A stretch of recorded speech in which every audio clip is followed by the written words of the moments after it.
Hi guys, good morning. My name is Niladri Mukherjee and I'm a regulated Canadian immigration consultant. I am also the founder director of Nuvonation Immigration Consulting and I'm currently based out of Guelph in Ontario. So I'm getting one singular question almost every day, a couple of times, and it's a very generic question, and that is how do I move to Canada in the year 2022? Now, of course, it varies on your life circumstances. I really need to look into all those profiles, have to deep dive into a lot of aspects to really find out what could be done if you were to make your move in the year 2022 to Canada. But more generally speaking, I will just give you an overview as to what the immigration system or the immigration whole situation is going to look like in the year 2022, so that you can take some reference out of it and make your plan accordingly.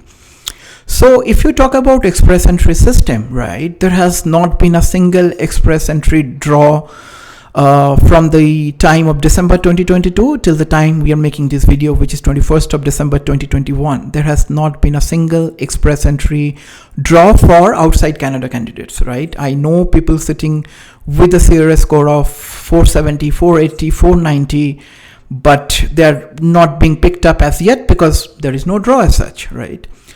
The second option that people mostly take is a work permit, or try to take is a work permit. Now guys, try to understand, this is also a question that I have been getting a lot. Can I get a work permit in Canada? For majority of you, for over 95% of you, in order for you to apply for a work permit in Canada from outside Canada, you need a Canadian job offer, right? Once you get a job offer, it could be an LMIA job offer, a non-LMIA job offer, that was a different topic. After you get a job offer, based on that job offer, you will be able to apply for a work permit.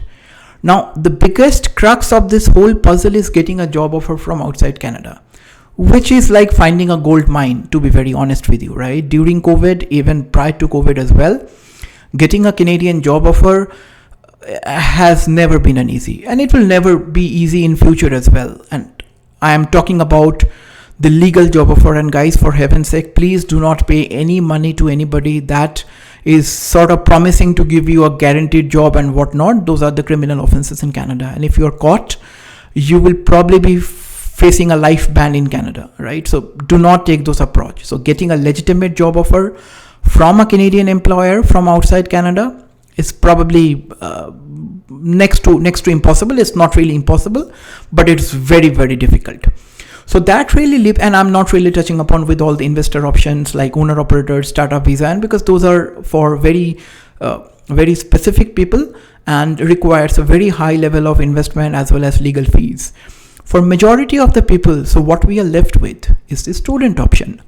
Now, if I were to make this video sometime in 2019 or 2020, or maybe in the first half of 2020, I would never suggest, study as an option, because not that it is bad, but it's quite expensive, right? As an international student, you would pay 30 to 35% more just in terms of tuition fees as compared to, for example, what I would pay, or as compared to, for example, any Canadian would pay, right? So it's more expensive, and plus you have to factor in out, your living expenses, your food expenses. It's a very expensive country, as most of you are already aware of. And for many people, like meeting those expenses are not easy. And obviously you will get your bank finance and whatnot.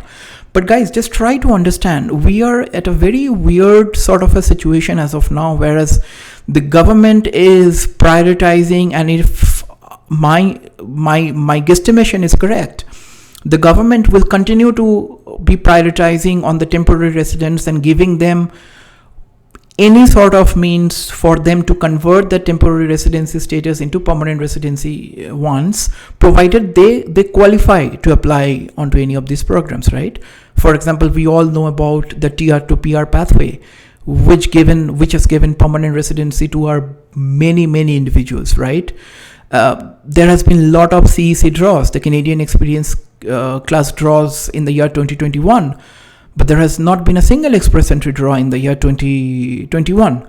So really, study is the only logical and workable option that majority of the people will end up opting for. Now, guys, just let me tell you that, getting a Canadian education is really like an asset for you.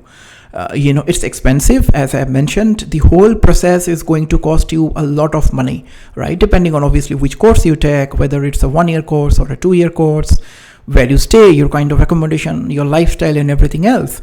Regardless, it's a very, very expensive option. As I've said, it's not easy for everybody to have that kind of money to spend on education. But to be very frankly and to be very honest with you, if you have to plan your move to Canada in the year 2022, and if you do not know anybody in Canada, if you do not have a Canadian job offer, if your employer is not ready to send you to Canada on an on-site and on those kind of things, probably study is the only option that you left up with.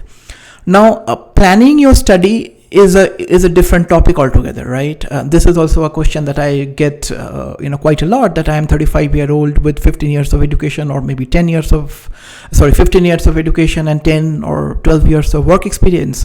What is the possibility that my study permit will be approved, because I have a lot of gap between my last education and to this proposed education? Now, guys, these are really I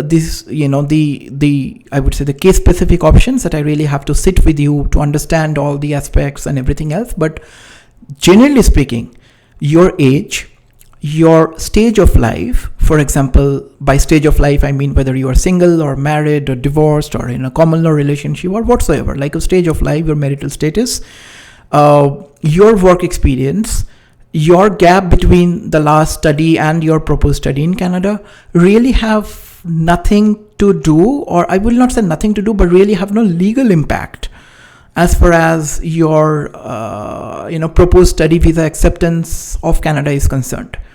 That does not mean that you do not have to justify. Sure, you do. You really have to send a very strong letter of explanation justifying every single thing that you have done in your life. But again, everything is justifiable as long as you are able to prove that you are a genuine student. So what you should do if you have to come here as a student, for example, my suggestion would be first do a self-assessment, right? Just go through a couple of shortlist a couple of Canadian colleges. First of all, shortlist a province, shortlist a couple of colleges within those province or those provinces.